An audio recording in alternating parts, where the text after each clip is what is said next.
ulit. Magandang umaga po sa inyong lahat. Kaway-kaway. Shout out po sa inyong lahat dyan sa mga nanonood kung saan man kayong dako sa mundo.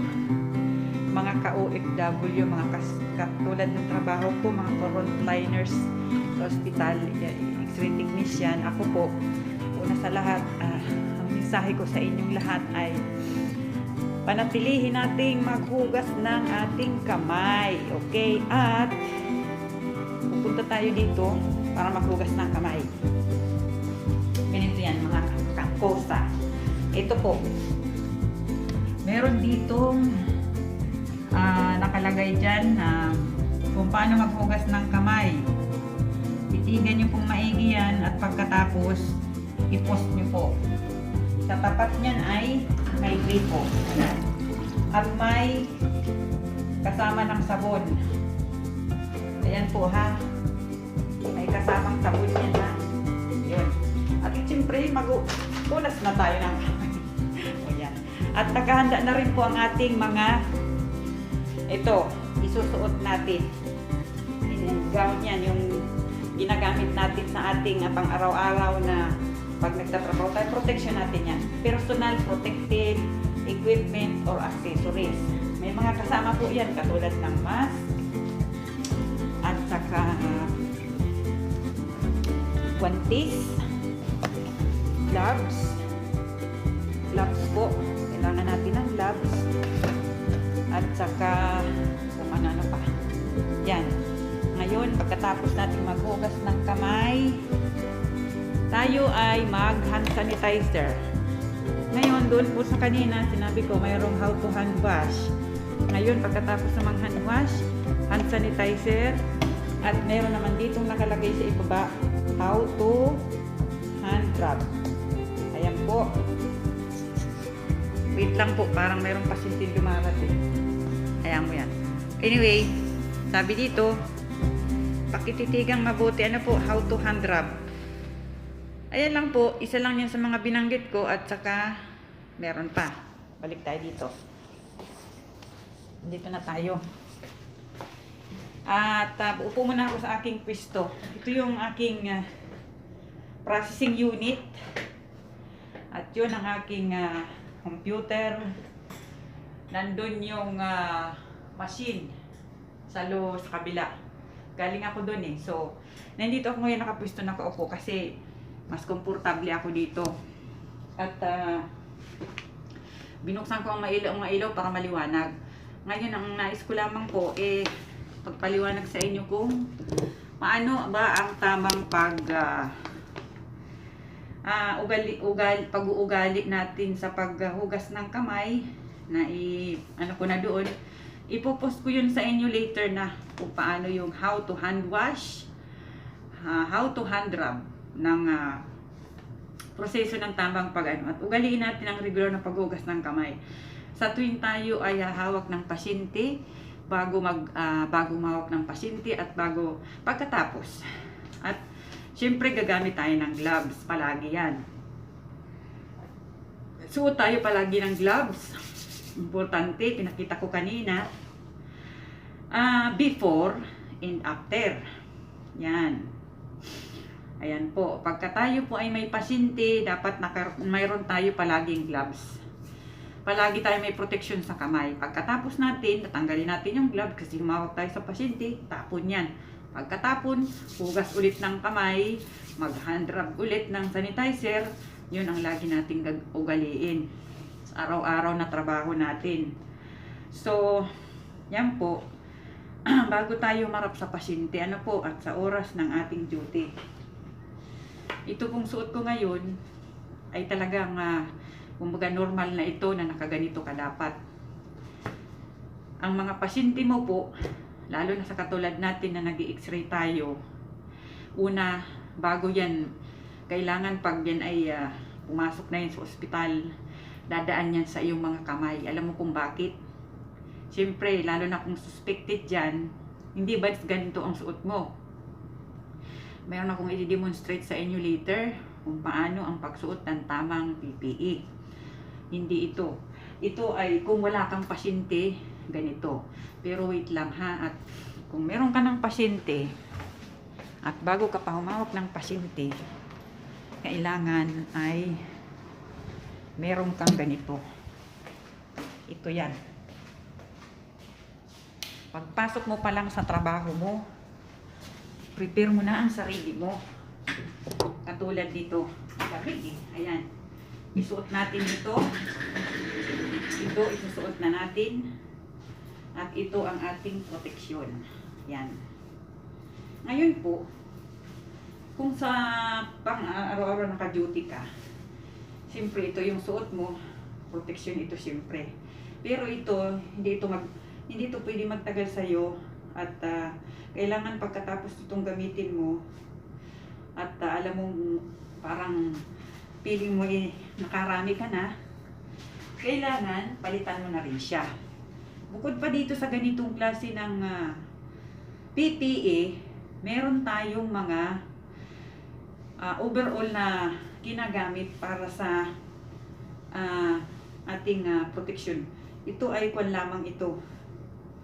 Pang ordinaryong PPE, ngunit ito ay nakakatulong sa ating pangkalusugan na maprotektahan tayo sa ating ng ating sarili, upang sa gayon ay hindi tayo makapagkalap kung tayo man ay magkaroon ng kontak sa pasyente.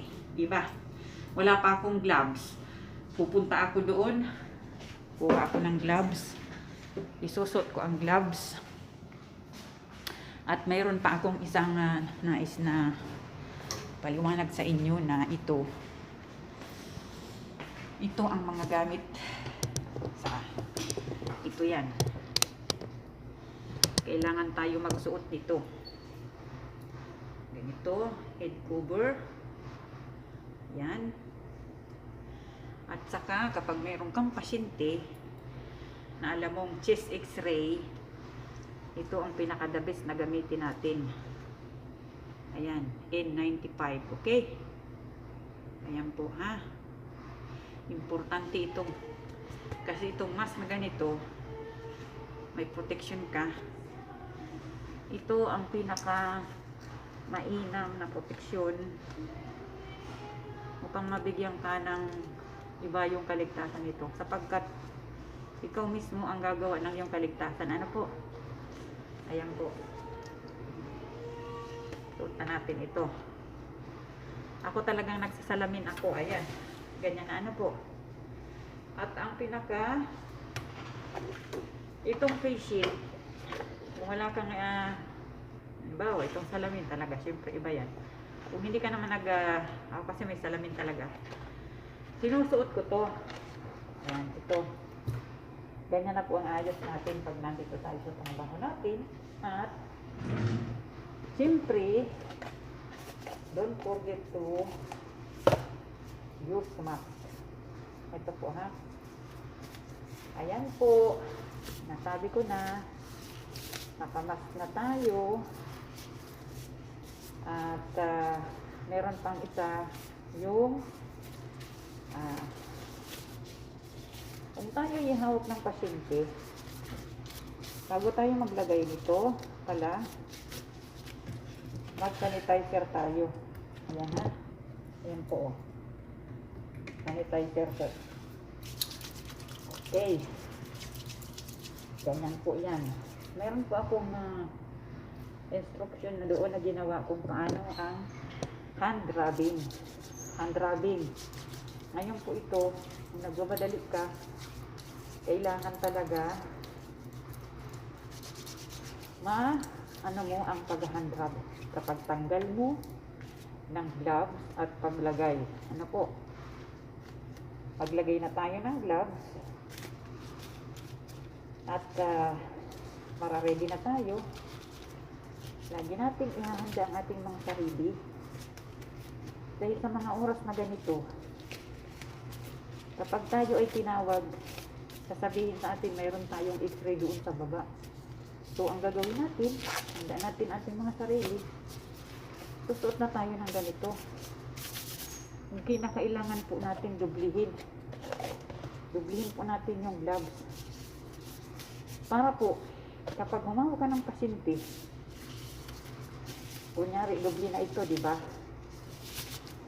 Pag hawak ka ng pasyente, hawak ka ng kasit, pagkatapos, tanggalin mo na ito, hawakan mo na yung pasyente, tanggalin mo na itong isa.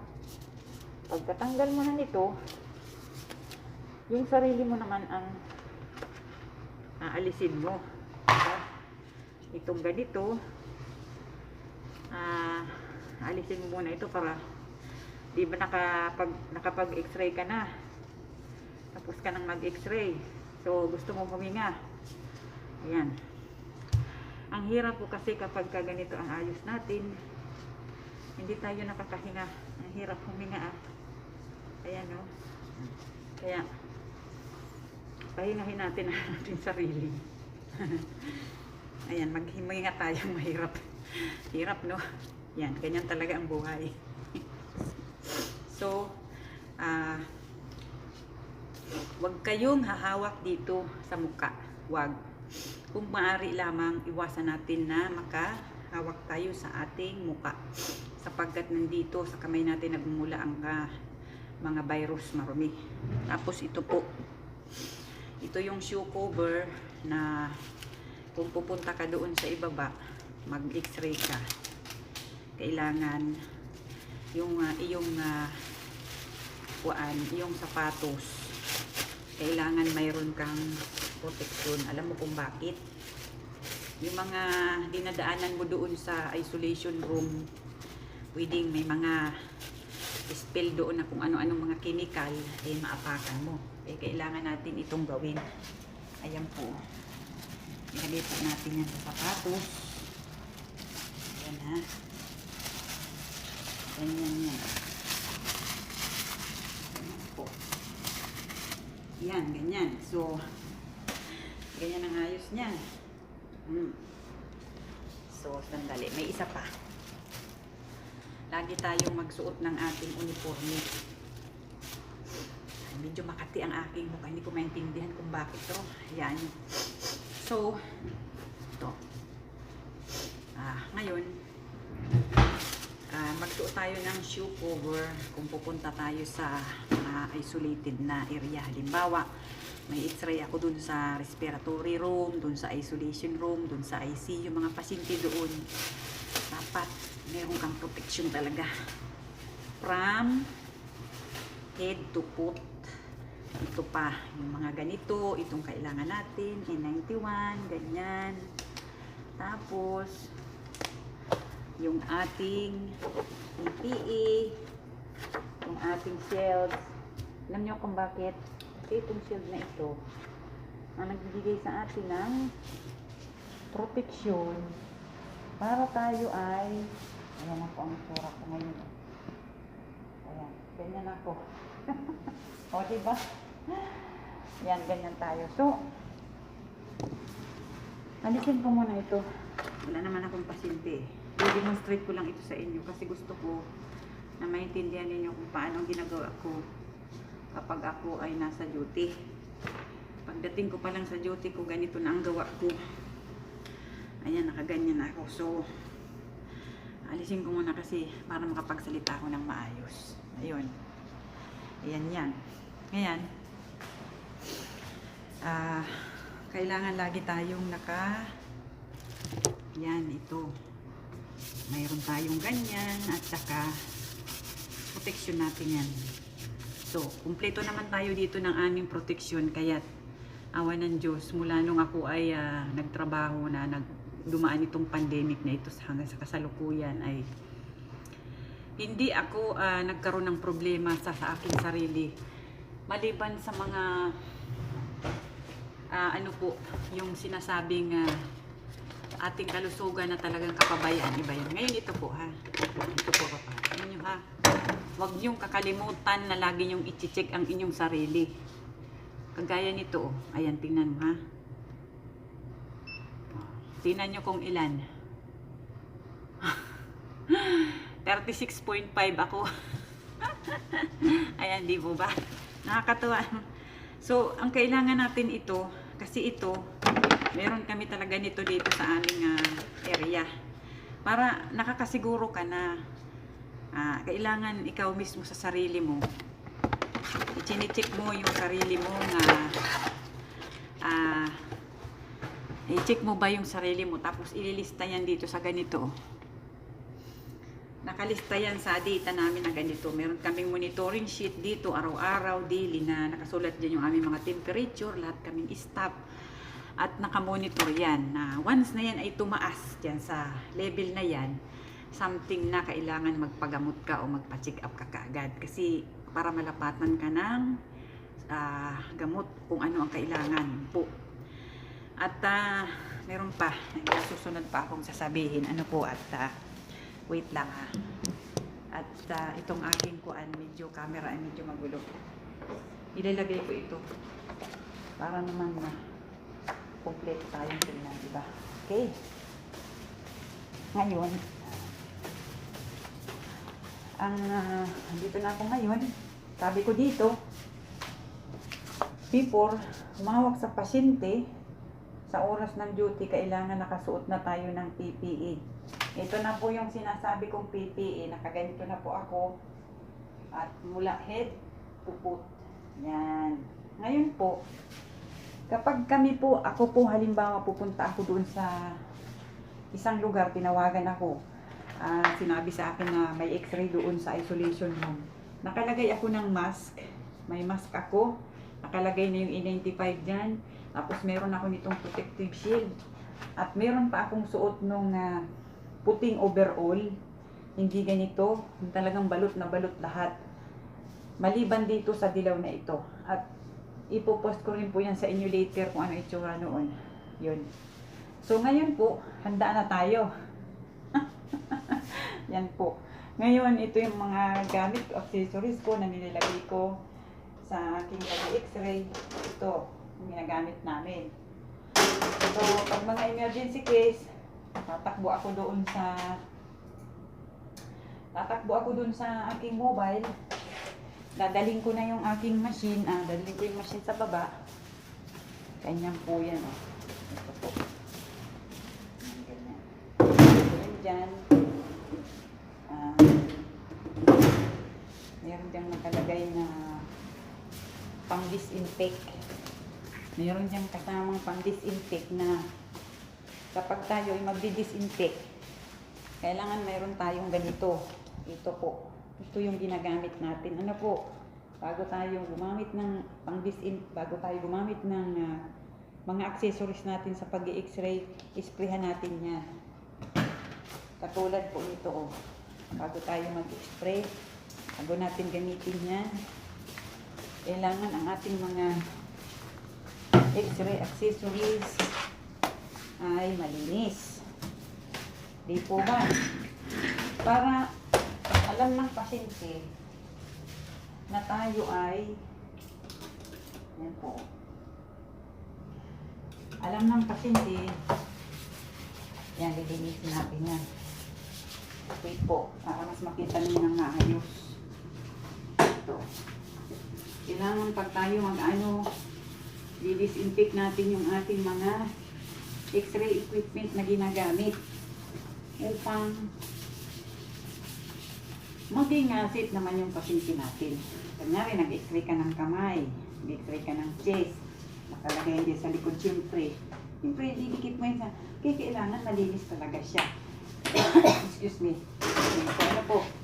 Yan po ang lagi nating uugaliin, mga kaibigan, upang mapanatili natin ang ating kalusugan. Health is wealth po. At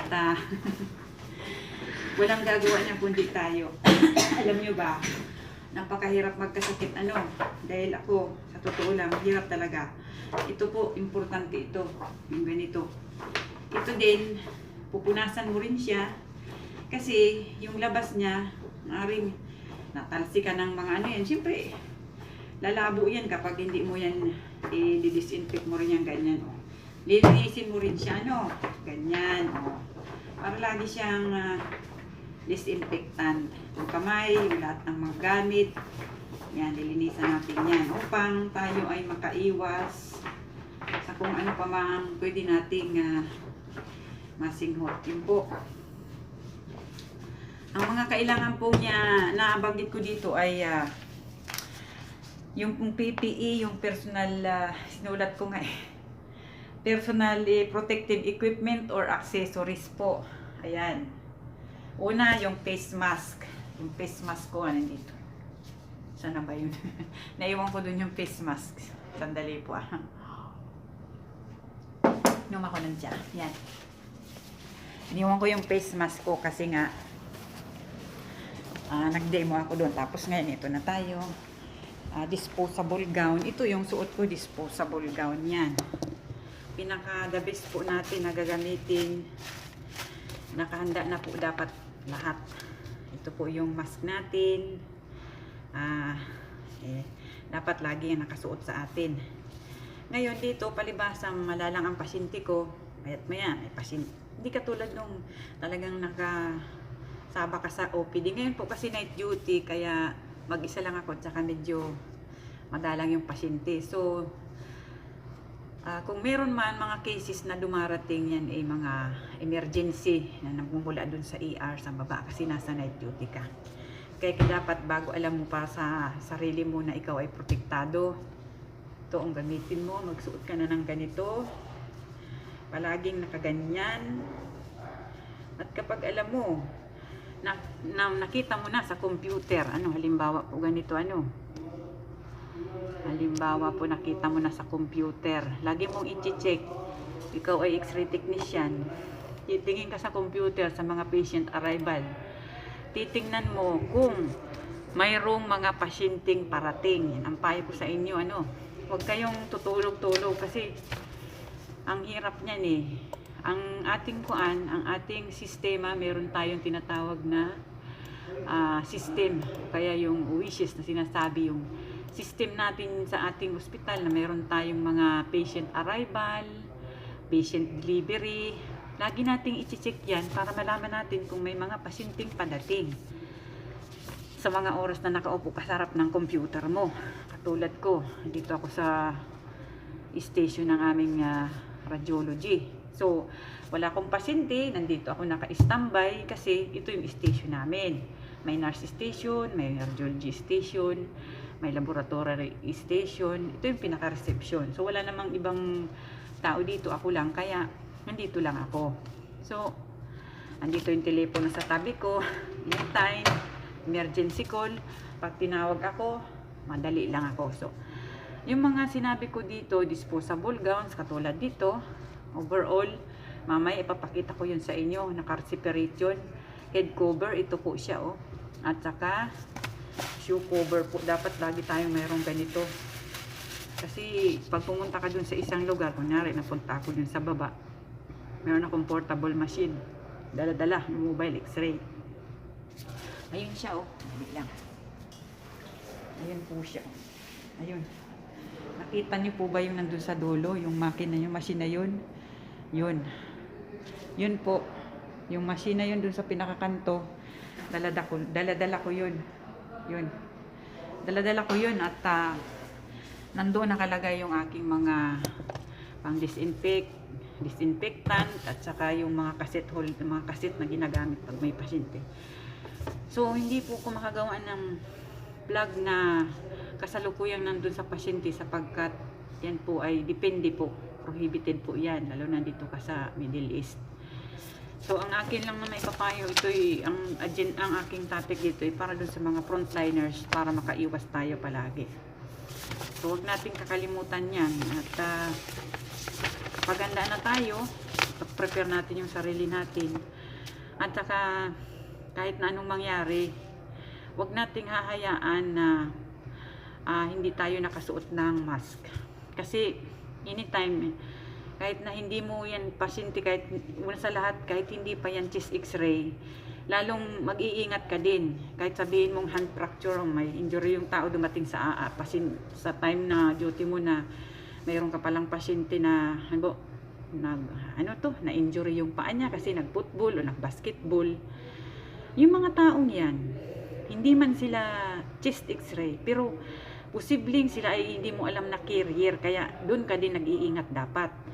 At ang title ng aking topic na ito sa ating Hindi lang tungkol sa how to manage yourself o PPE, how to use PPE, kundi how to prevent is better than cure. Yung pag-iwas o pag-iingat ay mas nakakabuti upang tayo ay hindi mahawaan. Tayo yung pinaka-frontliners tayo, kumbaga tayo ang nandun mismo sa atin sila dadaan di ba? Bago pa yan ma-diagnose ng doktor, sa iyo yan manggagaling. So, paano kung yung pasyente mo pala ay mayroon siyang viral pneumonia? Paano lang Tapos hindi ka nakaganito. Ano sa tingin mo? Siyempre, anong mararamdaman mo? Bakit ako hindi nagsuot ng kahit ano man lang? Di ba? And later on, hindi mo malalaman na ikaw pala ay posibleng magkaroon din ng ganung sakit. Sa dinami-dami ng mga naging pasyente mo, araw-araw na ginawa mo sa buhay mo, dahil yun ang trabaho mo, hindi mo na mamalayan dahil wala kang pag-iingat, wala ka sa tamang proseso para mag-ingat, ingatan mo ang sarili mo, para sa anak mo, para sa pamilya mo, hindi mo magawa. Bakit? Wala ka bang mga accessories? Parang hindi naman yata kapanipaniwala yan, Una po, katulad ko po, kung kayo po ay nagtatrabaho sa isang pribadong ospital, provided po nila yan siyempre. Hindi naman po kailangan bilhin niya ng personal na pocket money mo para makuha mo. Talagang provided po yan, kaya huwag ka pong mag-alala. Alam lang po natin kung minsan medyo tamad tayong magsuot ng mga bagay na ito. Itong mga accessory ito, na hindi natin nakasanayan noon kasi hindi tayo aware nung wala pang pandemic. Po, ang pandemya na ito ay buong mundo po ang apektado, pati ang ating ekonomiya, ang ating kalusugan crisis ay buong mundo kalat na po. So tayong mga frontliners ay patuloy na lumalaban at nakikipaglaban dito sa pandemya na hindi natin nakikita. Hindi natin alam kung hanggang kailan ito mawawala. So, habang tayo ay nagtatrabaho, huwag tayong mag-assume na palagi tayong okay lang. Hindi masamang magsuot ka nito Kailangan mo to di ba? Yan isa yan dahil ito ay nagpaprotekta sa iyo at sa iyong kalusugan din. So, ito ako ngayon habang wala akong pasyente, gusto kong maintindihan ninyo kung ano ang kahalagahan natin sa ating mga kapwa na pag pumunta yan sa ospital, gaano nila tayo kailangan. Napakahalaga natin sa kanila, napakahalaga natin dahil tayo ang mga bayani, tayo ang mga instrumento ng Panginoon para sa kanilang kagalingan. Isa tayo sa mga instrumento. At yan po, sana naibahagi po ang kaunting aking kaalaman kung paano tayo mag-ingat. Ayan po araw-araw At saka pagkatapos mo naman pong nag-x-ray ka na doon, nandun ka nag-x-ray sa isolation. Siyempre, kailangan doon pa lang tanungin mo na ang pasyente kung ano ang nararamdaman niya. Mostly ang min-x-ray doon yung mga x-ray chest kasi yan, dinadiagnose kung ma-confirm na sila ay lalo na kung meron silang lagnat. Meron sila talaga nang gagaling dito kung saan ang gagaling ang lagnat, kaya may infection maaaring nanggagaling sa baga. Hindi po ako doktor. Ngunit sa araw-araw na ginawa ng Panginoon sa akin, ito na po talaga ang aking masasabi lamang na ang lugar ko po ay mag-shoot para makita ng doktor na ma-diagnose niya ang x-ray ng chest ng pasyente, x-ray chest ng pasyente upang malapatan ng gamot. Paano kung ang pasyente mo na na-x-ray mo ay mayroon siyang viral pneumonia o kaya ay pneumonia o kaya nakita mo na talagang yun nga ang masasabi ko. So, isa pa po kunyari nag-x-ray ako doon sa room na yun. Kunyari hindi mo masabi na ang pasyente mo ay suspected kasi wala kang nakikitang simptomas katulad ng mga sinasabi na napapanood natin na asymptomatic at symptomatic. Dalawang klase yung asymptomatic ay walang nararamdaman, mukhang malusog. Ngayon, in-x-ray ko siya doon. Sa room na yun, in-x-ray ko siya doon. Ayun po, ang nangyari dyan. Pagka na-x-ray ko siya, pagkatapos ko siyang x-rayin, automatic yan. Pag-shoot mo dyan, sa pasyente mo, pag-shoot mo pa lang doon sa pasyente, nakita mo kaagad sa screen, papaliwanag ko na lang po sa inyo. Nakita mo kaagad sa screen, halimbawa na, meron pala siyang something, Kunyari, nakita mo kaagad na may something siya. Yan. Ito halimbawa ko lang to ha. Kunyari, nakita mo may something dyan ha. Yan, something na dito sa x-ray. Pag shoot mo kasi digital, nag-shoot ka, automatic nakita mong ano pala, ganun na. So, pagkatapos agad-agad mo yan, itong room na ito, buksan mo agad. Bukas mo lahat ng pinto. Ibukas mo yan. Ibukas mo ito.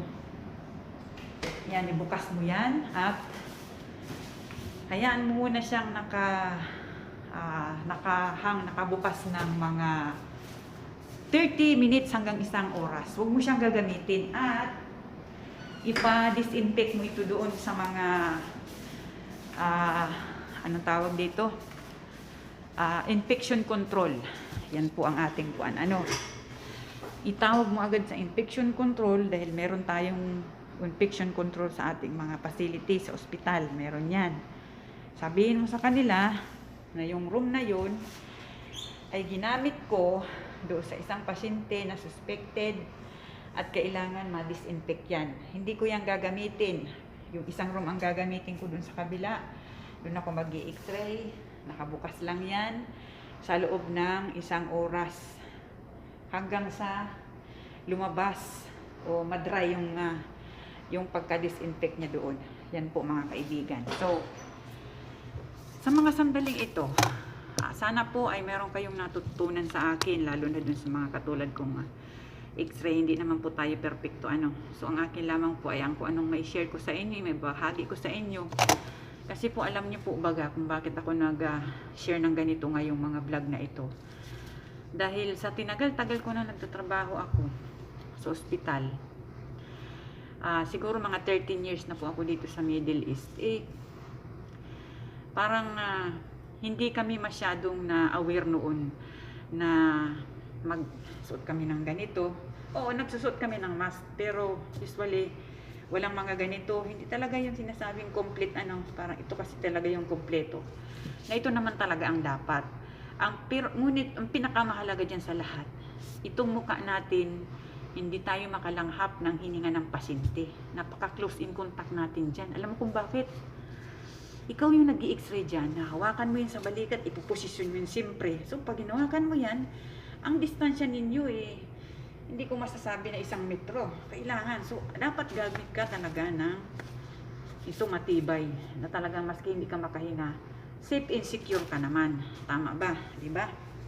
Kaya, ang sinasabi ko sa mga kababayan ko, kahit saan man kayong dako ng mundo, dapat tayo lagi iniingatan natin yung ating kalusugan.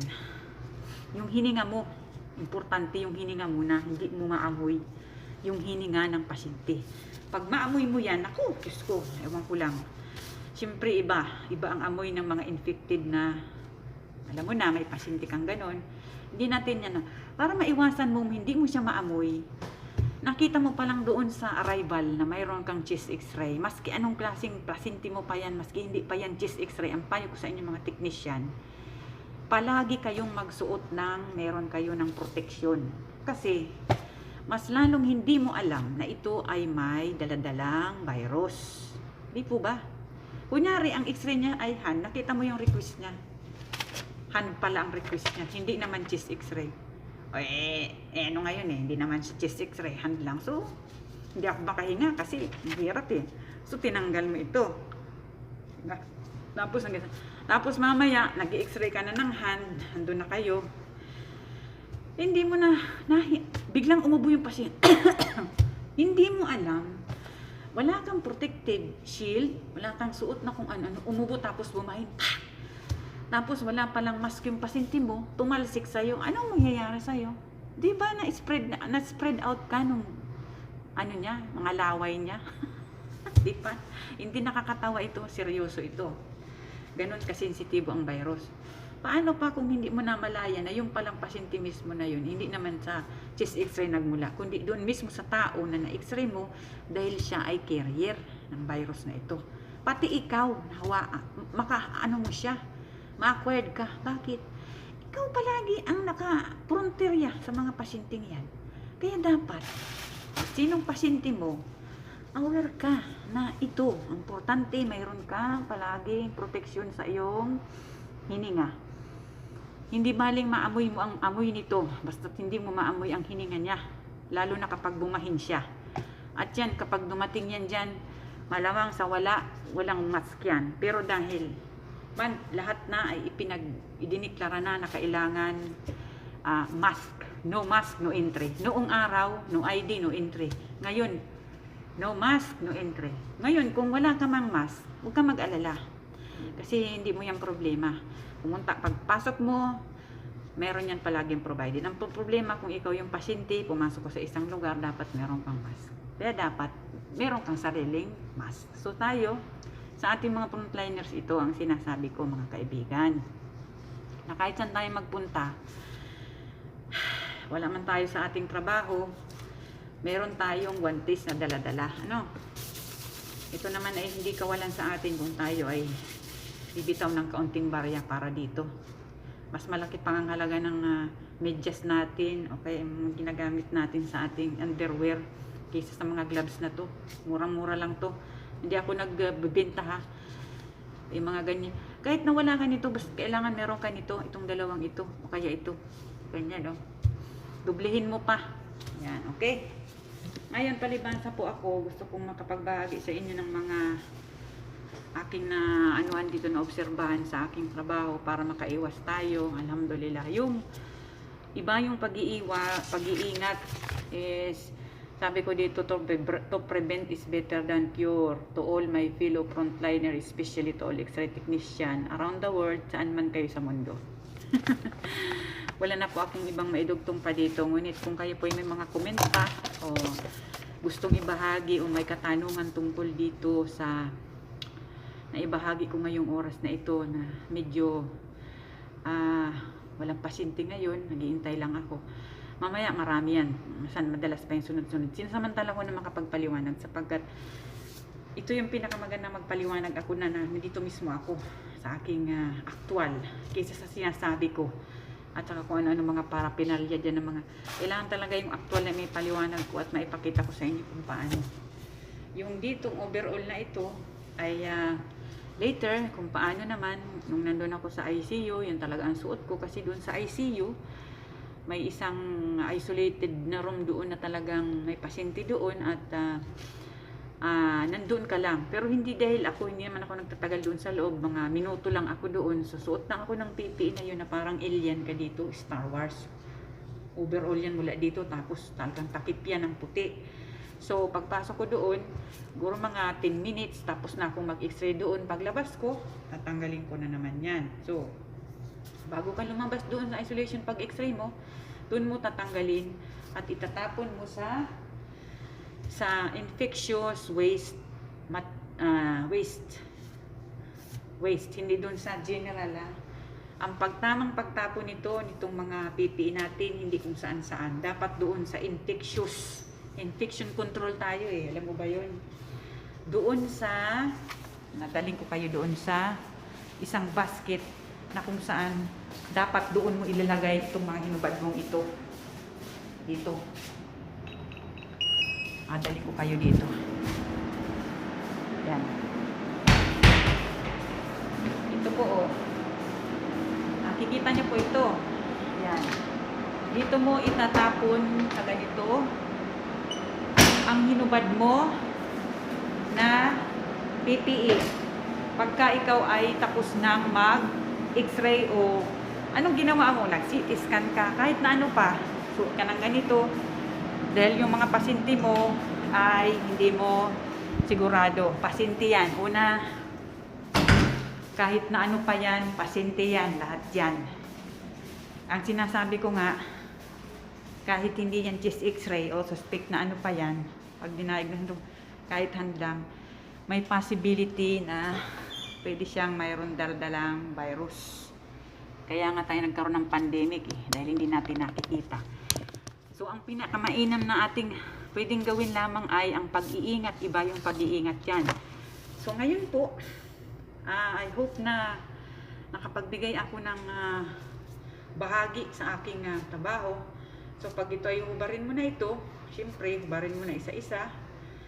Paghubad mo nito, kailangan ipapaliwanag ko kung paano ang paghubad. Kasi ito na isuot ko.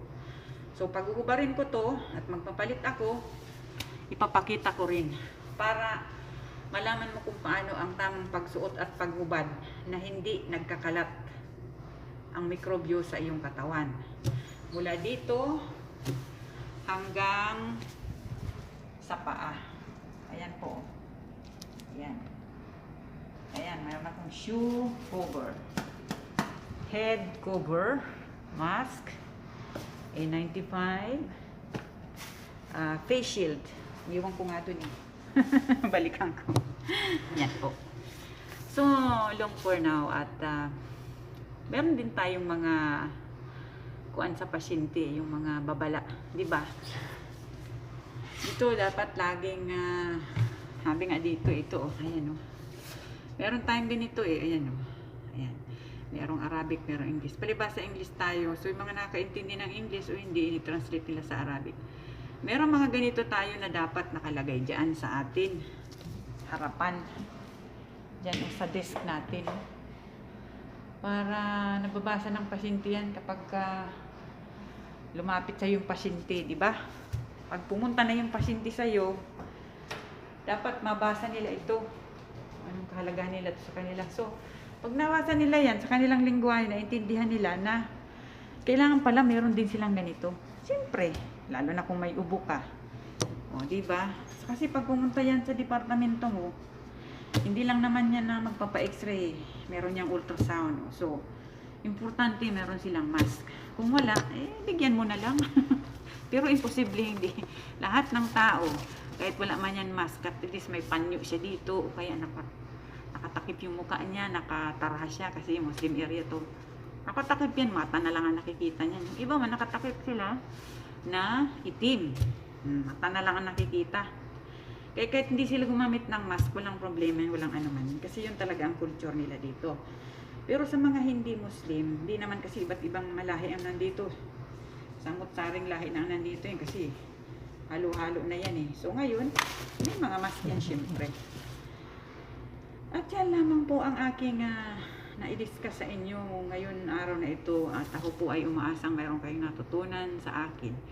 Tungkol naman po sa aking trabaho bilang X-ray technician, ibang issue po, ibang topic po ito. Kung nais niyo pong mag-comment o magtanong tungkol sa akin, base sa aking mga karanasan kung paano ako nagtatrabaho. At kung kayo ay mga estudyante pa, nanonood kayo ng aking video na to na YouTube, mag-subscribe po kayo sa aking channel dahil kapag kayo po ay nag-subscribe, pwede po kayo mag-comment kung anong nais ninyong sabihin, kung ano ang gusto ninyong matutunan sa katulad ko na may babahagian ko kayo ng mga sitwasyon kung paano magtrabaho sa ibang bansa ng ating profesyon. Ayun po. Dahil sa katagalan ko na pong ito dito na nagtatrabaho ako, ngayon lang po ako nakapag-vlog ng ganito. Dahil nais ko pong ibahagi sa mga baguhan at mga wala pang alam. Maraming salamat po. At naway wag po kayong manghinawa magsubaybay sa aking channel na si Lorena Carion po na inyong lingkod. Ikinararangal ko po kayong mabahagian, karangalan ko pong maibahagi sa inyo. Ang vlog kong ito, most especially doon sa mga frontliners. Mabuhay sa ating lahat. Naway tayo ay pagpalain ng Panginoon at naway tayo ay mailigtas sa lahat ng mga sa ating kapakanan ng ating kalusugang laban sa pandemyang ito. Magandang umaga, magandang araw sa inyong lahat, mga kababayan ko saan man sa mundo. Shout out sa inyong lahat. Hindi ko man kayo kilala, ngunit malang araw makikilala rin natin ang isa't isa at naway mag-message kayo sa akin sa aking messenger, Lorena Carion, at naroon ako upang kayo ay matugunan sa inyong mga katanungan o mga kung ano pa man tungkol sa aking trabaho bilang frontliners. Mabuhay sa inyong lahat, sa ating lahat pala. Salamat po.